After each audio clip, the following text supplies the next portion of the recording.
How to block websites on iPhone Safari. You can block websites in Safari using your iPhone's built-in screen time controls, and here is how to do so. First of all, open the Settings app from your home screen. And once inside the settings, scroll down and tap on the screen time. Now once inside the screen time, again scroll down and tap on content and privacy restrictions option available there. Then turn it on. Once you turn it on, tap on the App Store Media Wave option available there. It will be on top, so don't scroll down.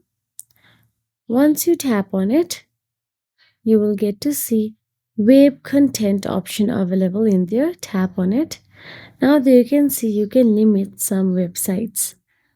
And that is it. If you found this video helpful, please like, share and subscribe our channel, and thank you so much for watching.